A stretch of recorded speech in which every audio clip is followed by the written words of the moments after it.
chế mê chờ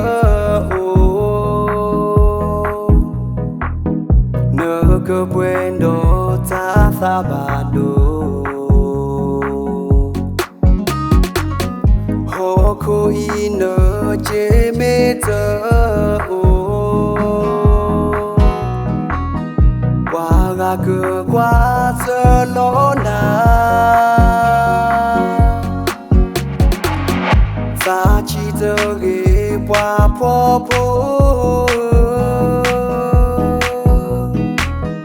vì nó kia gió là su lò qua su qua gió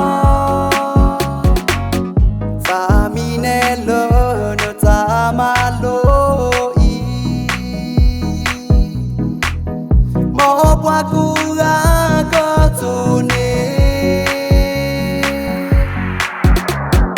cô đam mê ta lo số mi đã đạt được chỗ thứ lo hẹn nợ ôm mu ở kha này mê thế mà ta ghé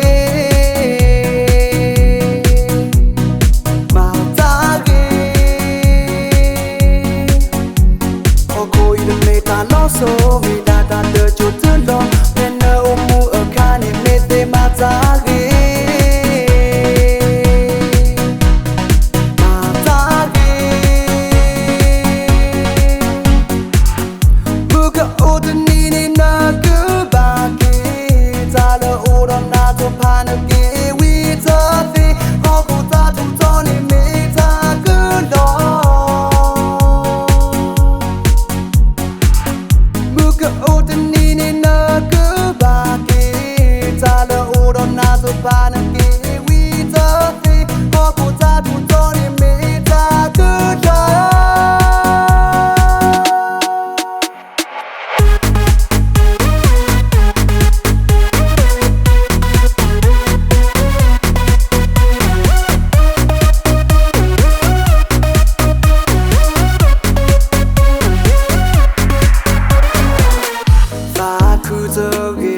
qua cái đó